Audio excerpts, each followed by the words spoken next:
Boa noite a todos. Meu nome é professora Andréia, eu sou docente aqui da UNEB, do DCV Campus 1, que faz parte do grupo de pesquisa NEISE, e hoje daremos início à nossa 21ª sessão científica do NEISE SED, que além do nosso grupo de pesquisa, também tem o apoio da Abraced. A palestrante de hoje é a discente Eula Paula, aluna do 7º semestre do curso de Medicina, que vai falar um pouco sobre o impacto da SED nas interações e relacionamentos interpessoais. Eula, quando você quiser. Olá a todos e todas.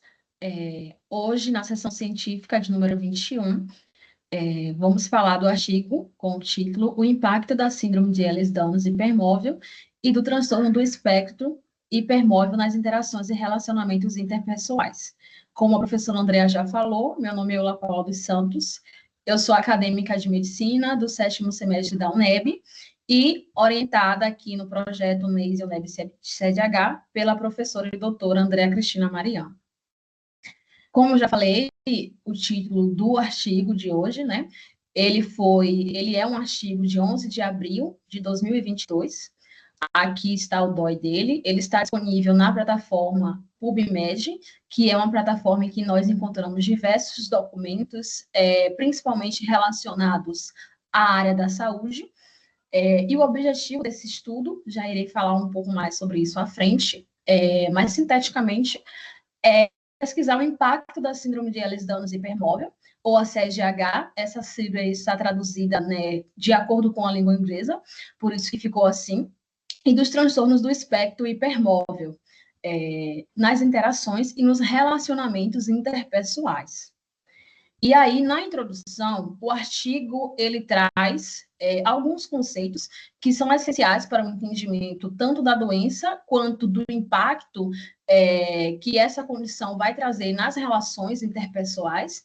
Então, ele traz que SED são doenças hereditárias do tecido conjuntivo, grosseiramente falando, e a CGH é um subtipo, e o subtipo mais comum, de acordo com o artigo, que possuem alguns sintomas típicos, como dor crônica, fadiga, luxações, problemas gastrointestinais, alterações na pressão arterial, e que, diferentemente da CDH, o espectro ele é um quadro semelhante, mas que ele não tem todos os critérios completos para ser determinado com CDH completamente, digamos assim.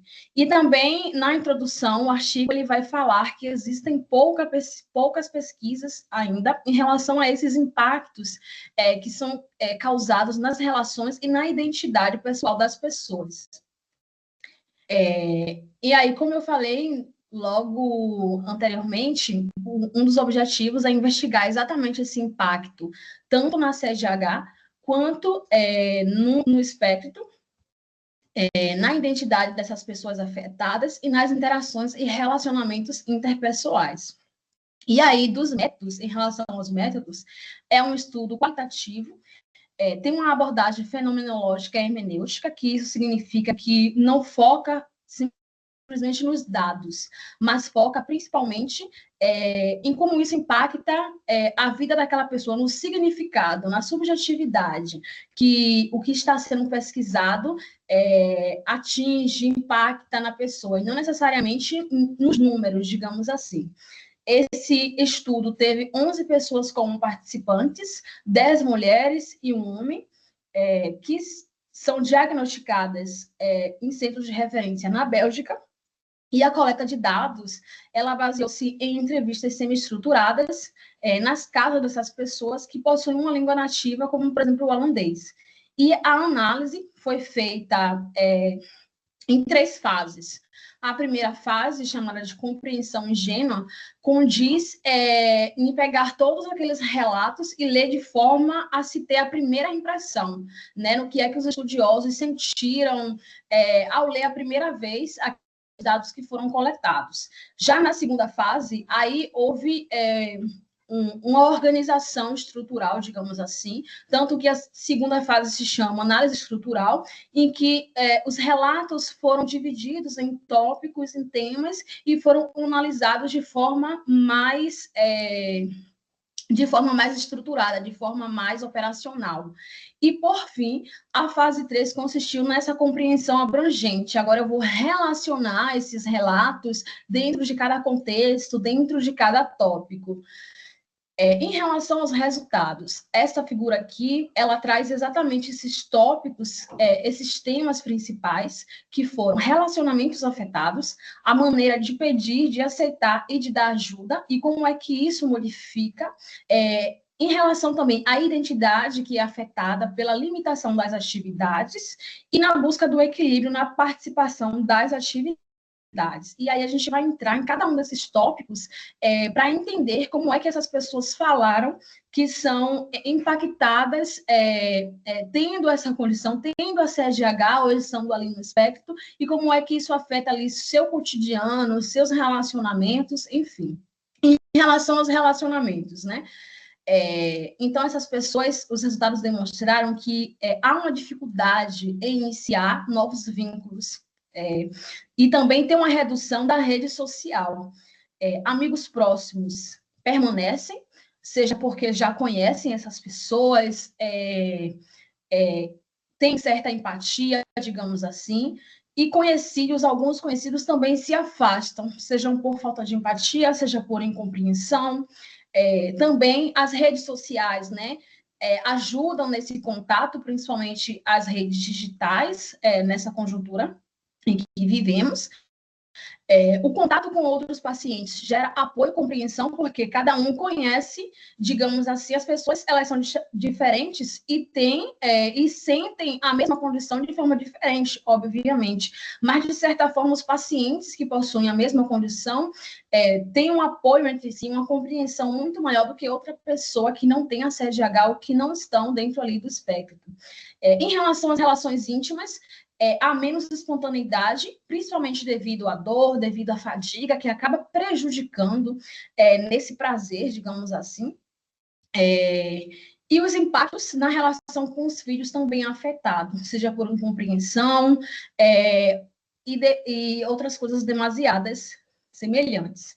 Em relação ao pedir ajuda, ao receber ajuda, né? Essas pessoas relataram dificuldade em pedir ajuda e relataram também um desejo de independência, porque acaba que a CGH, ela traz certas limitações, digamos assim, principalmente física, a dor, a fadiga, acaba limitando aquela pessoa a fazer algo que gosta, a ir sair para certos locais. Então, essas pessoas relataram um desejo de ter independência que muitas das vezes a condição limita. Também em aceitar ajuda, porque isso traz um sentimento de culpa.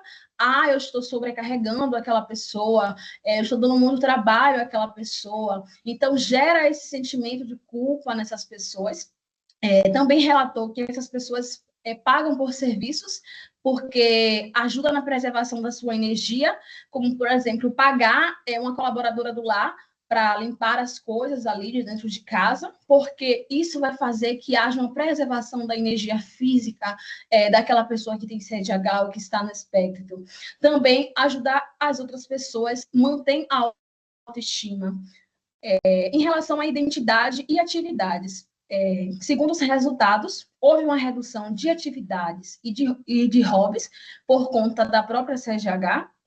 Houve também uma dificuldade de adaptação e um sentimento de perda de identidade, porque coisas que a pessoa gosta de fazer, algumas atividades de lazer, infelizmente, relataram que não podem fazer mais por conta da condição. Também houve uma adaptação criativa das tarefas, ou seja, eu vou adaptar aquela tarefa de forma que eu consiga fazer da melhor forma possível dentro das minhas limitações, né? Entre aspas. Em relação ao equilíbrio, essas pessoas relataram planejamento cuidadoso das atividades, uma necessidade de descanso antes e após eventos, por conta principalmente dessa questão da energia.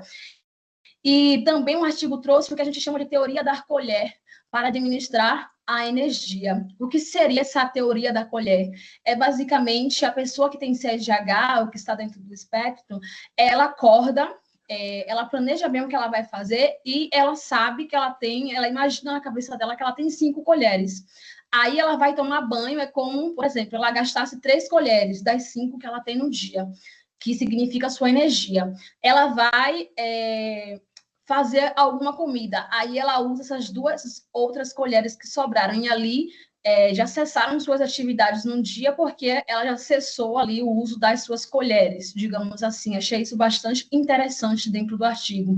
Também, em relação ao equilíbrio, trouxe a questão da avaliação do custo-benefício em cada atividade, fazer o que realmente vai me custar menos energia e que vai ter um maior impacto positivo na vida daquela pessoa. E, por fim, a compreensão abrangente, né? Que é fazer essa questão de fazer menos atividades, gera menos interações sociais. Há uma mudança na rede de contatos das pessoas e maior dependência também de outras pessoas para tarefas. E isso afeta tanto a identidade quanto a autoestima da pessoa com CDH.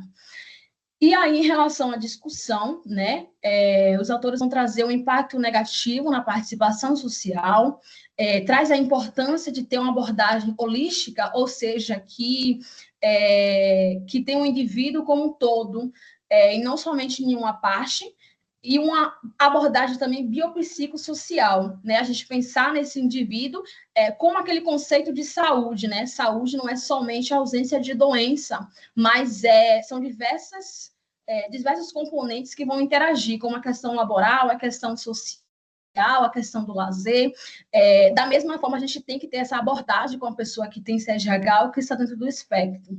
Também, o artigo ele vem discutir a questão das alterações na rede social e nas relações íntimas, como eu falei anteriormente, e fala também que parceiros precisam ser compreensivos, né? A família precisa ser compreensiva, evitar uma relação também de cuidador-paciente, mas uma relação de parceiro, porque é isso que a palavra parceiro significa, né? Você tem empatia, é você estar lado a lado, e não você se colocar nesse lugar de ser cuidador e a sua parceira ser a sua paciente, de forma alguma. Não tirando essa independência, essa autonomia da pessoa que tem a CDH ou que está dentro do espectro. Também, na discussão, fala do apoio familiar e social, que são fundamentais, né? Para a pessoa que tem CDH ou que está dentro do espectro, e também nas outras relações, né? Ter o apoio da família é imprescindível. Por fim, sobre estudos futuros, né? Que é incluir essa perspectiva de parceiros, de familiares, também nos próximos estudos, nos estudos futuros, e traz também a importância da pesquisa quantitativa também sobre vivência das relações. Em relação às conclusões, o artigo ele traz que a CGH e o espectro, né, afetam a identidade, a interação e a rede social, como eu falei anteriormente. Também traz que essa necessidade de apoio e compreensão da sociedade é fundamental, a questão da empatia, e, por fim, que diferentes tipos de relações, como parceiros, filhos, amigos, estranhos, profissionais de saúde, essas relações acabam sendo afetadas por conta da condição, por conta da CGH ou de pessoas que estão ali no espectro. Isso causa um impacto significativo na vida dessas pessoas. Então, sinteticamente, foi isso que o artigo ele trouxe, é um artigo interessantíssimo, e aí estão as referências, e eu abro agora para comentários e dúvidas que vierem. Obrigado, Eula. Alguém tem alguma questão, alguma pergunta, Eula? Eu acho que é importante a gente parabenizar a colega, né? Ela apresentou muito bem, foi perceptível que ela entendia corretamente, né? O artigo, o que ele abrangia, conseguiu demonstrar isso e eu queria deixar esse elogio para a colega. Obrigada. Parabéns, Eula. E vou dizer para vocês, daqui depoimento pessoal, está cada dia mais difícil assistir esses trabalhos que falam de gaslighting e de impacto biopsicossocial, porque, como vocês bem sabem, minha situação não está nada fácil. Hoje, particularmente, eu estou exausta, exausta. Isso é que ela falou do banho, eu me lembrei bem, assim, eu não estou conseguindo tomar banho todo dia, Ainda bem que não está muito quente, porque tomar banho são 5 colheres, mesmo sentada na cadeira. Eu não estou com dor o tempo todo, porque eu estou sentada, mas eu não aguento ficar em pé. Mas ainda que eu fique sentada, eu não sei se é o meu organismo tentando resolver minha situação. Agora eu estou aqui como se eu tivesse feito uma maratona. E eu estou sentada aqui algumas horas na frente do computador. Por sorte, ou sei lá, né? Eu tenho uma intelectualidade muito desenvolvida, muito cedo. Eu sempre gostei muito de estudar, muito de ler. E aí a gente nunca sabe se é o ovo, se é a galinha, né? Se eu sou assim porque eu tinha restrições motoras já desde criança, ou não, ou se eu desenvolvi isso depois. Mas o fato é que desde criança eu já não gostava muito de brincadeira. Até brincava pequena, de pique-pega, essas coisas, né? Mas brincadeiras com corrida, pulos, etc., pendurar, nunca era minha praia. Gostava de brincadeiras sentadas, brincava de ser professora, de coisas do gênero. E sempre gostei muito de ler, de desenhar, de pintar, tudo que eu pudesse ficar sentada. E desde que eu me lembro, assim, a coisa é tão forte que eu vou dar um exemplo para vocês. Eu fico assistindo televisão, filme, série, alguma coisa assim. Aí quando chega alguém para falar com outra pessoa, ela precisa falar com você, e as duas pessoas ficam em pé, eu fico na minha cabeça, senta, senta, porque assim, de ver a pessoa em pé, aquilo me dá aflição, e é uma coisa assim instintiva minha. Então não é agora que eu estou mais atacada, essa é uma coisa que eu já tenho em mim. Eu acho que é uma das coisas que mais aflige de cara a pessoa que tem Ehlers-Danlos, é esse cansaço inexplicável, somado a isso que se fala que é uma realidade. Por mais que as pessoas da sua família vejam muita coisa e saibam de muita coisa, chega um momento que elas começam a ficar meio de saco cheio, porque você está o tempo todo com alguma coisa. Então, ou você está com uma crise alérgica violenta, ou você está com uma dor de cólica violenta, ou você está com uma enxaqueca violenta, é sempre uma coisa violenta que te joga de cama, que te deixa cansado, e isso também dá uma certa irritação. Então a pessoa, e eu falo por mim, eu vejo que não sou só eu, porque eu vejo em outros pacientes o mesmo tipo de queixa. Chega uma hora que a gente começa a ficar irritado, porque a gente quer fazer as coisas e não consegue. Não consegue porque não consegue mesmo, porque sei lá, porque não consegue levantar, porque não consegue subir num lugar, ou porque não tem forças para sair de onde está. E ao mesmo tempo fica lidando com uma coisa social que é de preguiçoso. Ah, mas você não se esforça. Fora aquelas pessoas que querem te ajudar e começam. Já tentou, sei lá o quê? E isso, então, com o passar dos anos, sabe? Eu tenho 53 anos, eu ouço há tantos anos isso, que eu tenho que fazer todo um trabalho assim mental, emocional, para não ser mal criada com pessoas que às vezes estão cheias de boa intenção, mas elas estão sendo inconvenientes, vamos dizer assim, porque já tentei, sinceramente, eu já pensei em fazer no celular uma listinha para quando a pessoa perguntasse: você já tentou? Só ligava assim, dava o celular e dizia: procura aí. Porque com certeza ela ia encontrar aquilo dentre as técnicas tradicionais, convencionais, não convencionais, científicas, médicas, holísticas, espirituais, filosóficas, etc, etc, etc, que no meu caso foram muitas coisas a serem tentadas em todos os âmbitos, religiosos, filosóficos, fisioterapia, nutrição, não sei o quê. Pá, pá. E o fato é que a gente tem que fazer, assim, a cada dia que a gente vai aprendendo alguma coisa, a gente vai incorporando. Eu vejo, agora eu estou numa situação muito ruim, ainda por cima eu estou gripada, já tem quase um mês, agora piorou, então estou mais exausta ainda. Mas essa semana que passou, vi lá no grupo de pacientes daqui da Bahia várias pessoas falando sobre depressão, ansiedade, ideação suicida. E rolaram uns papos bem baixo astral, que eu fiquei olhando e falei, meu Deus, eu não tinha nem o que dizer, porque realmente as queixas são muitas. E um ponto aí que foi levantado nesse trabalho, que é muito importante, que é uma coisa que também me aflige, claro, né?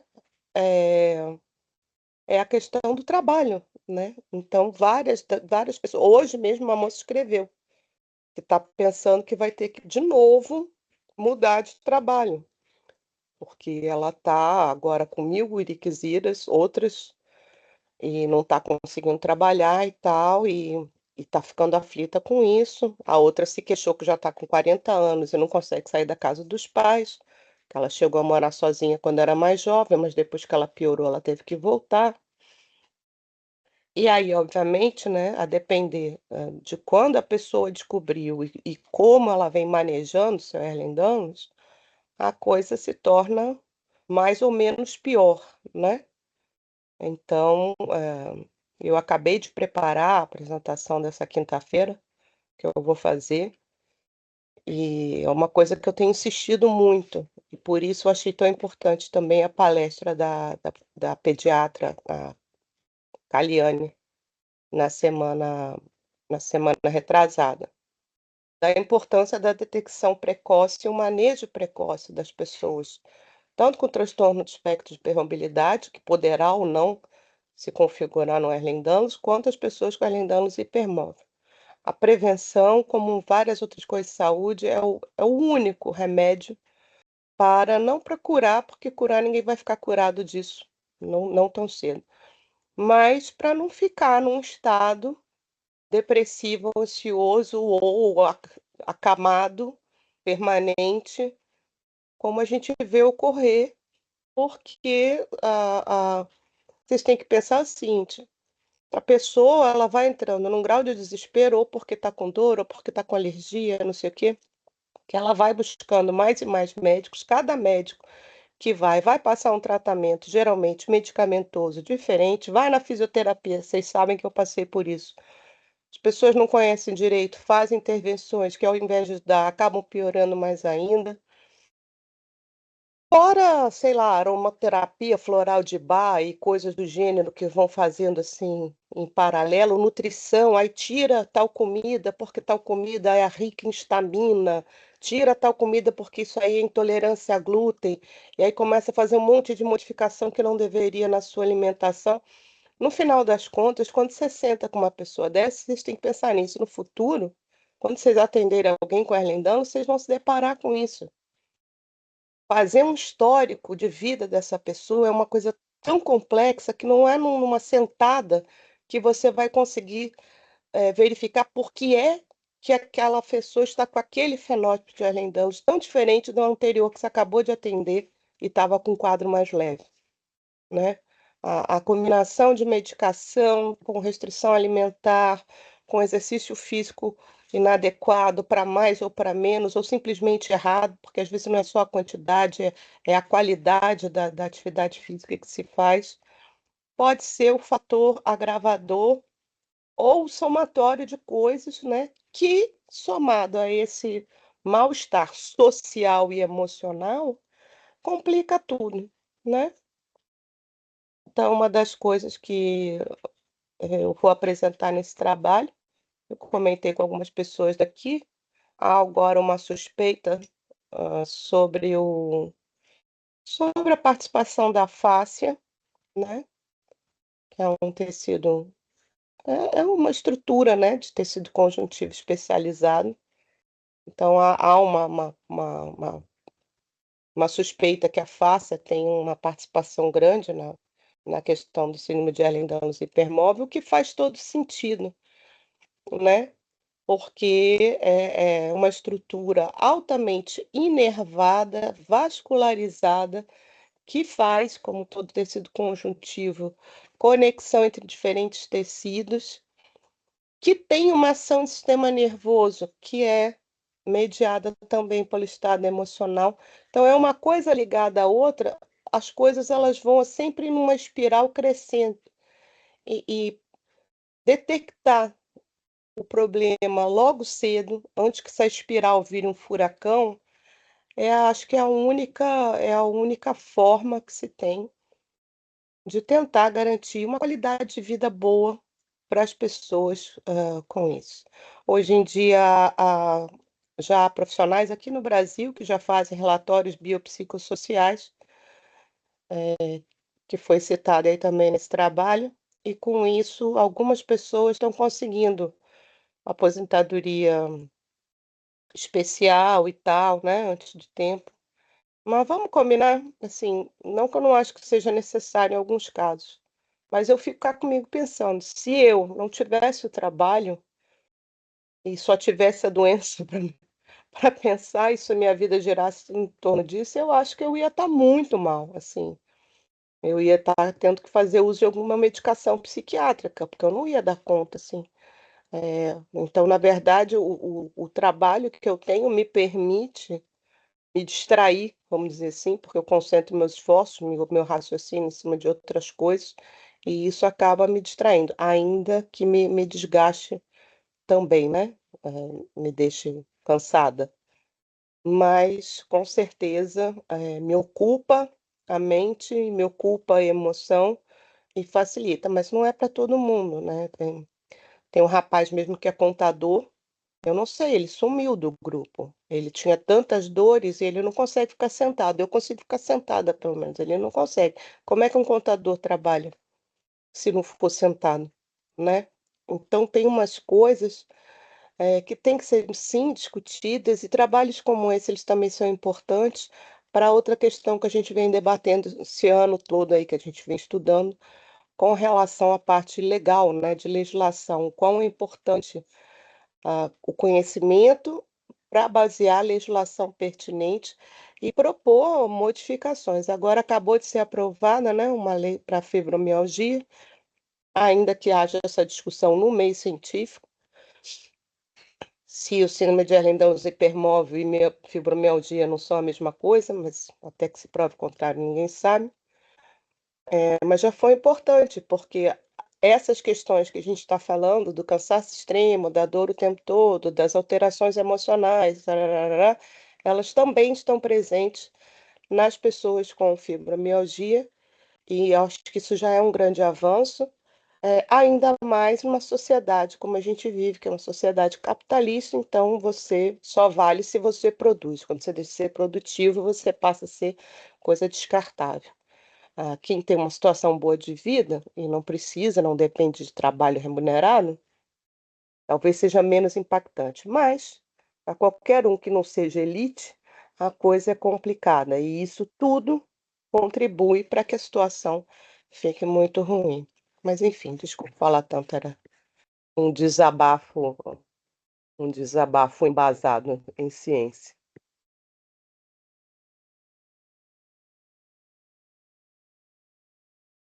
Eita, fechou todo mundo. Com base aí no que a gente tem conversado, alguém quer mais fazer alguma pontuação? Eu achei que esse era um estudo, a gente sempre tem uma abertura para discutir o que vai ser apresentado aqui ou não, eles procuram, a gente bate o martelo. Eu achei que era uma coisa importante da gente falar, essa questão da comunicação interpessoal. A gente escuta muito, né, sobre isso, querendo ou não, nos finais do CIPO, quando as pessoas dão depoimento, enquanto a Eula está gravando, né, Eula's podcasts, a gente escuta alguns relatos também, a gente sabia que esta ia se pronunciar. Então acho que é uma veia importante para a gente tentar entender e até mesmo poder auxiliar. Fala, Esther. Boa noite. Eu gostaria primeiramente de parabenizar a senhora Raiola, apresentação magnífica. Gostei muito desse artigo e eu gostaria de dizer que uma parte que mais me impactou do que ela falou foi justamente aquilo que ela disse sobre o parceiro ser realmente um parceiro e não ser como se fosse um médico da relação ou quem está cuidando daquela outra pessoa. Pois isso me fez pensar, né, que muitas vezes ou a pessoa simplesmente se cansa e não passa a não ajudar a outra que está doente, ou ele, ao pensar que é um ato de compaixão, acaba minando a independência daquela outra pessoa. Isso eu achei importantíssimo de salientar. Parabéns, Eula. Acho que isso acontece bastante. Alguém mais? Diogo, pode falar. Oi, boa noite. Eu gostaria também de parabenizar a colega. Diogo está muito baixinho. Ah, será que deve ser assim aumenta o volume? Aumentou Ah, pronto. bastante. Ah, entendi. É porque eu estou com fone. Eu gostaria primeiro de parabenizar a colega pela apresentação, que foi muito boa. E minha dúvida de pontuação seria se o artigo traz alguma coisa sobre a sobreposição, né, de situações, condições que causam agravamento, né, dessa perda de energia e outros fatores. Porque, pelo que eu tenho visto até agora, participando das sessões, lendo textos, artigos, o diagnóstico, né, da sede, ele ocorre, né, primariamente, por sua maioria, né, principalmente em mulheres em idade em que elas trabalham, e a junção, né, desses fatores todos que provocam o desgaste, né, da pessoa, eles poderiam, né, não desmerecendo a própria patologia, né, a própria doença da CNH, mas também, né, pontuando como tudo isso, uma coisa leva a outra, e são catalisadores, né, que aumentam o desgaste, né, provocado pela pele. Então, eu queria saber se o artigo pontuou alguma coisa sobre isso, se essa minha afirmação tem algum embasamento. Oi, Diogo, obrigada. Não, o artigo ele não aprofundou nesse quesito, né? Mas é algo que a gente tem que ver, sim, futuramente, continuar pesquisando e produzindo conhecimento, porque é algo muito importante.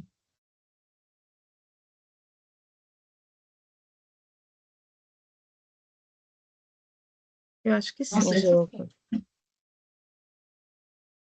Foi difícil escutar aqui, Diogo. Para mim estava falhando. Mas eu acho que sim. Eu acho que ao longo do tempo isso vai se acumulando e a tendência é você ter um agravamento. isso, mas o artigo de fato ele Mas ele foca não nesses aborda. aspectos. É. Agravamento de quê que eu não consegui ouvir direito ele? Não, tava difícil escutar, né? Mas ele falou que assim, ao longo do tempo, essa questão dos sintomas e tudo, se é um agravamento nessas condições. Sim. Sim, porque aí a pessoa Uhum. vai ficar. Foi o que eu estava falando da espiral. Isso. A É. pessoa ficando mais nervosa, é como dizia aquele ortopedista que eu tanto xingo. A senhora não pode ficar nervosa que a dor piora. Eu xinguei porque isso não é uma coisa que se diga para alguém que está num processo agudo de dor, né? Se arrastando pelo chão. Mas o que ele Com diz faz certeza. sentido, porque todo mundo sabe disso. Se a gente estiver com qualquer tipo de dor, quanto mais estressado você fica, mais você tensiona e dores musculoesqueléticas tendem a piorar, né? Pelo simples fato de que você está ficando mais e mais nervoso. Agora, ficar tranquilo e calmo num negócio que você toma medicação e não passa, é muito difícil, né? Não é uma questão de vontade. Se fosse assim, ninguém sentia dor, não é isso? Hum. Então, sim, a atitude não só dos profissionais de saúde, como da família, Dos ela familiares. contribui negativamente ou positivamente. Porque eu cansei de ouvir, agora ela falou aí do parceiro, eu cansei de ouvir assim, mas você tinha que ficar doente justo agora? Como se fosse uma escolha minha, sabe? Tipo, tinha uma festa para ir, ou sei lá, qualquer evento, a gente ia fazer qualquer, ia à praia. Falei, ai, não vou, porque eu tô com. Ah, mas tinha que ficar doente justo agora? Aí você diz, não, então vai você. Aí a pessoa diz, ah, não, aí não, pô, não tem graça, aí fica de cara amarrada com você, e você fica se sentindo mal por estar mal. Isso é horrível. Eu passei muitas e muitas e muitas vezes assim. Enfim. Então, sim, Diogo, a coisa piora com o tempo, chega a um ponto que, assim, eu posso falar em relação a casamento. Chega uma hora que você não desiste de falar, entendeu? E aí, por outro lado, quando a outra pessoa fica doente, e aí você vai lá dar um suporte, aí que você vê a outra pessoa tá lá morrendo porque tá com uma gripe.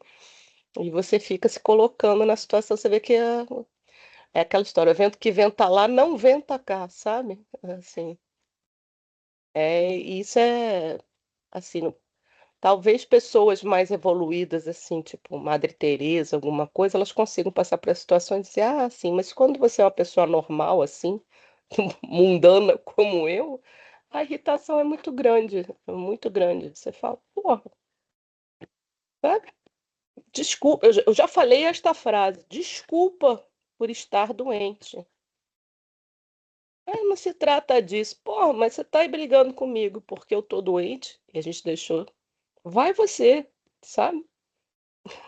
Mas aí não tem graça. O que que eu vou fazer? Já tomou remédio? Falei, lógico que eu já tomei remédio. Já botei a bolsa de água quente, ou já botei a bolsa de água gelada, ou já fiz isso, eu já fiz aquilo. Mas não tem condição. E já fui muitas vezes para trabalho, para festa. Agora eu não faço mais isso, entendeu? Tipo, mas já fui mais jovem, que eu tinha um pouco mais, pelo menos mais disposição, que agora ainda por cima estou com 50 e tantos anos e estou no climatério, então tudo piora, porque aí os hormônios não colaboram, eles só pioram a situação. Quer dizer, se vocês já viram alguma coisa sobre climatério, vocês sabem disso. Cansaço extremo, é, alterações de humor, não sei o que, são coisas que são vistas em mulheres no climatério, ponto. Todas. Agora, pensa uma pessoa que já tem um monte de coisa, ainda somar isso daí junto para um pouquinho mais, né? Não é para qualquer um, não. Não é para qualquer um. E é porque agora não tem. É aquela velha história. Como se sabe muito pouco sobre tudo em relação a Ellen Daniels, e os dados de prevalência ainda são muito escassos, a gente não tem essa estatística, mas eu não duvido que daqui a pouco comece uma estatística sobre suicídio em Ellen Daniels. Porque desde que eu entrei para a Abraced, isso tem 1 ano e pouco, eu já soube de 2 casos, né, de pessoas com Ellen Daniels que acabaram cometendo suicídio. E, como vocês sabem, geralmente o suicídio vem por conta da depressão. E a depressão é multifatorial também, mas, como tem sido recorrente, tudo que a gente estuda aí sobre Ehlers-Danlos, não só trabalhos biopsicossociais, mas qualquer um que fale de clínica de Ehlers-Danlos, está sempre lá no meio, ansiedade e depressão, ansiedade e depressão. Porque não tem Eu acho como. que, Hã? eu acho que tem um estudo que falou sobre tendências suicidas. Não falou sobre a quantidade de suicídios, mas sobre tendências suicidas. É isso, eu não Entendeu? sei em Mas é quantidade. aquilo, né? Às vezes, o número de pessoas que são avaliadas no estudo é muito pequeno. Uhum. E às vezes eles acabam é, misturando algumas coisas, estão unindo para ter quórum, entendeu? E às vezes você tem assim 1.000 pessoas que têm não diagnosticadas e que tem N coisa ali que você às vezes sabe, mas isso aqui não deveria nem estar junto. E aí você tem 50 pessoas efetivamente com sede H e mais 50 entre as outras sedes. Então, aparentemente, você não consegue correlacionar aquilo. Estatisticamente, aquele dado não é relevante. Mas é porque você tem talvez muito poucas pessoas. E quando você vai comparar com milhões de pessoas que você tem do lado de fora, aquilo para você não é nada, entendeu? Mas se você continuar o estudo, você vai ver que uma parcela da população não chegue, mas fale sobre isso. Então, é um dado importante. Saiu recentemente um dos últimos relatórios da OMS sobre suicídio no mundo, né? Várias causas, etc. E, infelizmente, a tendência continua de aumento, muito ligada à questão de depressão, né? Porque a depressão, de um modo, os índices de depressão mundiais, eles Aumentar. estão assustadores, assim. Na verdade, eu observei assim eu estou até para confirmar se eu li errado, mas o que eu vi assim, lendo rapidamente, é que houve uma inversão. Havia uma proporção muito maior de pessoas com transtornos de ansiedade no mundo e, em segunda instância, depressão. E parece que isso tá mudando, né? E há muito suicídio entre adolescentes, etc, etc, mas há muito nessa faixa etária que é atingida, que é a mais atingida, assim, que é a que tem mais manifestações com relação à síndrome de Ehlers-Danlos, por exemplo, né, na faixa adulta, né, entre 35 e 45 anos. E aí eu me pergunto, dentre essas pessoas que já cometeram suicídio, quantas eram que tinham? Ninguém sabe, vai ver a pessoa morreu sem saber o que tinha, já que ninguém tinha diagnóstico, entende? Então ainda vai custar muito para a gente ter uma resposta para isso, mas é o que eu estou falando, eu tenho dados assim empíricos, né? Então, assim, eu estou vendo as pessoas. Ah, se já tiveram, por que que a pessoa está falando? Se ela está perguntando num grupo de pacientes se alguém tem, porque ela tem, entende? E várias pessoas dizem, eu tenho, já tive. É, vocês aí com podcast vocês estão vendo isso também, você já deve ter ouvido alguma coisa assim nesse sentido, né? É completamente compreensível, mas a gente tem que ver o que que a gente pode ajudar para melhorar essa situação, né? Enfim, é isso. É, alguém mais quer fazer alguma colocação ou quer fazer alguma pergunta? Então, eu estou entendendo que um não. Sendo assim, a gente vai dar a 21ª sessão científica do NEISE encerrada. Eu queria agradecer a Eula pela apresentação, né? Dizer o quanto essa temática para a gente realmente é importante, né? E deve ser socializada e discutida. Quero dizer a todos aqueles que se interessarem que as nossas sessões científicas elas ficam disponíveis no NEISE 7, no nosso YouTube. Então, que vocês sigam nossas redes sociais, assistam e vejam nossos materiais, tanto no nosso podcast, quanto as sessões e o material disponível no nosso YouTube, como também no Instagram e nas nossas demais redes. Obrigada a todos, uma boa noite.